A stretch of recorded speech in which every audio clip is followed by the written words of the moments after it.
Plan secret révélé. Trump négocie avec le Danemark pour le Groenland. Le Groenland ?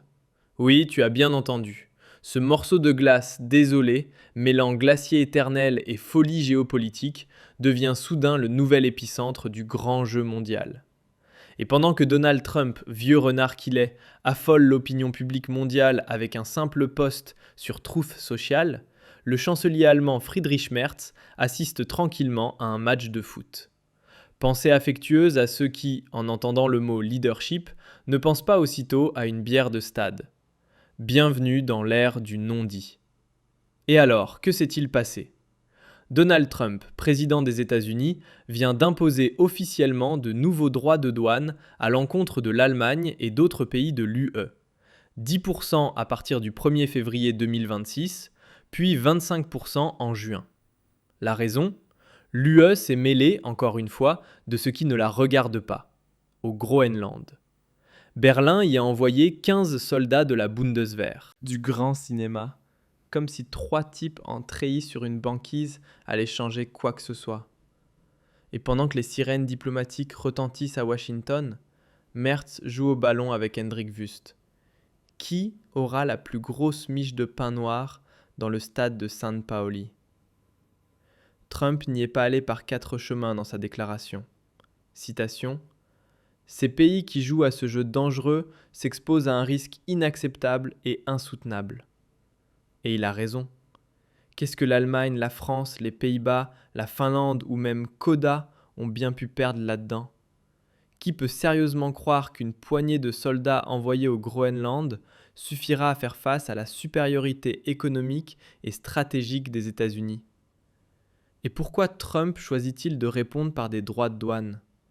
Parce qu'il parle la langue de l'argent, parce qu'il sait exactement où frapper. L'économie chancelante de l'UE, ce rêve éveillé de technocrates déconnectés. Et aujourd'hui, ce sont encore les mêmes qui trinquent. Les citoyens, les PME, l'industrie. Pas Merz, pas von der Leyen, pas Göring-Eckardt qui, en réponse à la provocation, n'a su balbutier qu'un fade « Nous ne céderons pas au chantage ». Niveau bac à sable, quand le coin-jeu est fermé. L'UE, elle, fait mine de sortir les muscles. Tous les accords commerciaux avec les USA vont soi-disant être réexaminés. Bien sûr. L'UE, cette pieuvre bureaucratique boiteuse, incapable de se doter d'une vraie politique de défense, voudrait maintenant riposter économiquement contre Trump ? Bon courage. Trump n'a qu'un mot à la bouche. Deals, deals, deals. Et il sait que c'est à l'UE de jouer ses cartes intelligemment, pas de tirer sur le manche le plus court. La vérité ? Trump joue aux échecs pendant que Merz et l'Union européenne gribouillent des morpions. Chaque geste, chaque provocation, chaque réponse est pour lui une pièce sur l'échiquier d'un plan bien plus vaste. L'achat pur et simple du Groenland. Oui, tu as bien lu. L'achat. Une manœuvre stratégique au potentiel explosif, autant militaire qu'économique. Ressources naturelles, position géographique, contrôle de l'Arctique, le Groenland, c'est le nouveau jackpot géopolitique. Et l'Europe, que fait-elle ? Elle envoie des soldats et quelques journalistes pour habiller le tout en mission de paix. Petit rappel, Trump voulait déjà acheter le Groenland en 2019 et on s'était moqué de lui. Aujourd'hui, seuls les naïfs rient encore, car cette fois, il est sérieux. L'escalade est un calcul politique. Ce n'est pas un hasard si l'annonce des droits de douane est tombée un samedi, jour de fermeture des marchés. Du pur Trump. Effet maximal, dégâts minimaux pour ses propres intérêts. Et lundi, c'est férié aux États-Unis. Encore plus de temps avant que Wall Street ne s'enflamme. Et Merz dans tout ça ? Rien. Ou pire, il fait exactement ce qu'il ne faut pas. Plutôt que de réagir avec vigueur sur le plan diplomatique, le gouvernement allemand s'aligne, comme toujours, derrière le monstre bureaucratique qu'est l'UE, plus occupés à fouiller dans des traités commerciaux qu'à défendre de véritables intérêts stratégiques. Résultat, nous reprenons notre rôle favori, celui du bon élève qui paie, qui courbe l'échine, qui obéit docilement dès que Washington hausse le ton. Et dans le même temps, on se permet de jouer aux fiers à bras en envoyant des soldats, alors même qu'on a vidé notre armée de toute substance.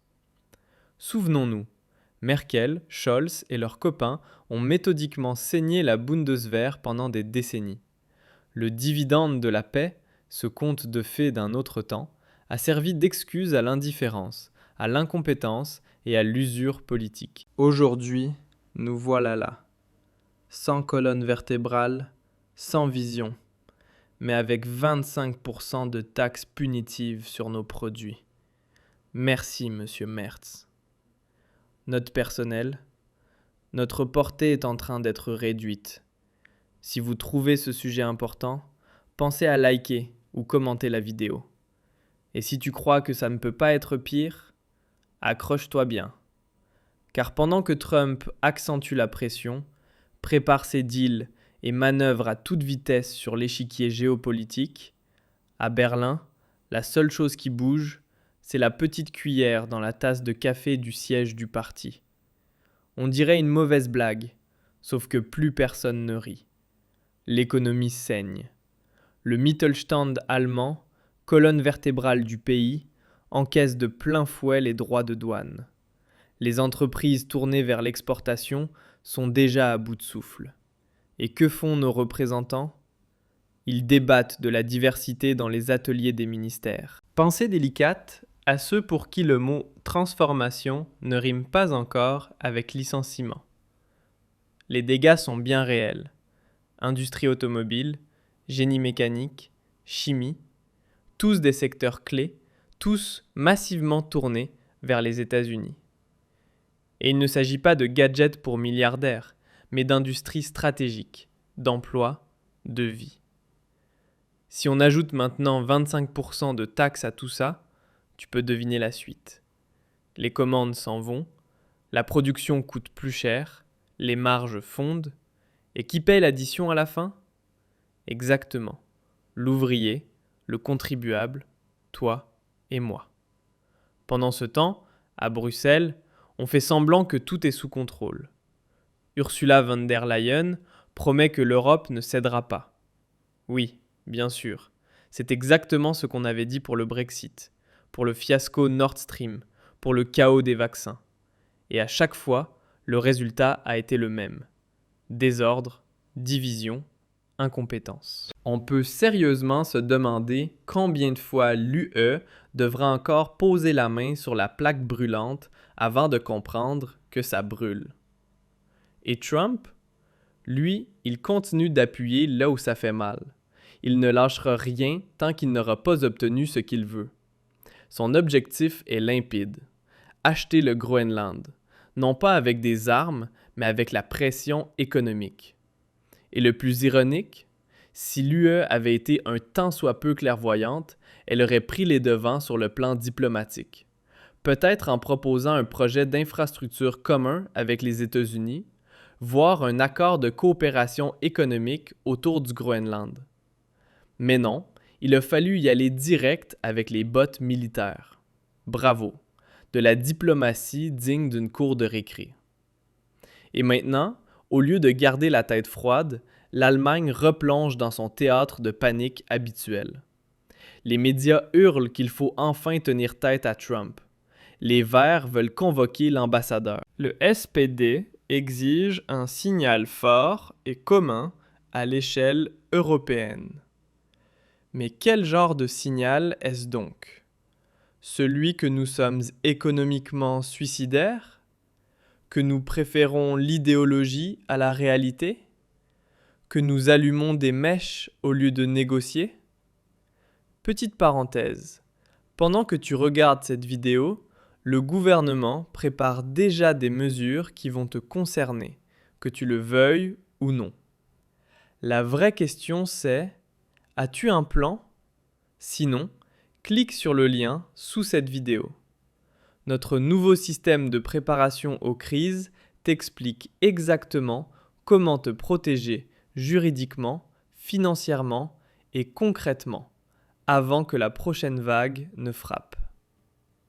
En 2026, ceux qui n'auront rien anticipé ne pourront s'en prendre qu'à eux-mêmes.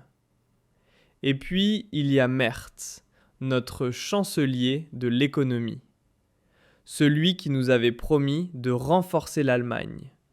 Celui qui se réclamait un jour du bon sens économique. Où est-il aujourd'hui ? Au stade. Pas de réunion de crise, pas de position claire, pas de fermeté face aux États-Unis. Juste des phrases creuses, des mots vides, le silence. Et c'est bien ça, le vrai problème. Ce gouvernement, dirigé par Merz, est aux abonnés absents dans les moments décisifs. Il se défile. Il est incapable d'agir. Ce n'est pas simplement de la faiblesse politique. C'est dangereux. Car s'il y a une chose que Trump déteste, c'est la faiblesse. Ce qu'il respecte, c'est le pouvoir, la clarté, la fermeté. Il veut des partenaires de deal, pas des beaux parleurs. Et pendant qu'il attend son heure, Berlin s'enlise dans ses querelles internes, ses batailles de poste, ses débats de talk-show. Bienvenue au jardin d'enfants politique. Les conséquences ? Prévisibles. Fuite des capitaux, turbulences boursières, perte de pouvoir d'achat. L'inflation baisse peut-être sur le papier, mais les prix restent hauts. Et notre économie, elle, est frappée en plein cœur. Les exportations chutent, les chaînes d'approvisionnement se disloquent, les investisseurs prennent peur. Et pendant que les citoyens serrent les dents, Trump investit dans le pouvoir, dans l'influence, dans le Groenland. Qu'est-ce que ça veut dire pour nous? C'est simple. Il est temps de se réveiller. Il faut regarder la réalité en face. Le monde a changé. Il ne s'agit plus de politique arc-en-ciel, de vocabulaire inclusif ou d'étoiles de genre. Il s'agit de pouvoir, d'influence, de la survie même de nos industries. Et tant que Berlin et Bruxelles s'imagineront encore pouvoir impressionner Trump avec de la morale, nous perdrons, encore et toujours. Trump agit, Merz se tait. Et c'est nous qui payons l'addition. L'UE est au bord du gouffre. Économiquement, stratégiquement, moralement. Pendant que les États-Unis sécurisent leurs ressources, élargissent leurs routes commerciales et affirment leur domination stratégique, l'Allemagne discute pour savoir si l'interdiction des chaudières est acceptable. C'est de la folie, une folie collective, non seulement ignorée, mais carrément encouragée par notre élite politique. Ce qu'il nous faut maintenant, c'est une politique ancrée dans le réel, qui arrête de planer, qui sache quand il faut négocier et quand il faut s'effacer. Car ce projet autour du Groenland n'a rien d'un jeu. C'est de la géopolitique pure et dure. Et dans cette partie, Trump a un atout. Merz, lui, n'a que des mains vides. Pensée sincère à tous ceux qui ont compris que l'enjeu ici, ce n'est pas juste le Groenland. C'est tout. C'est tout.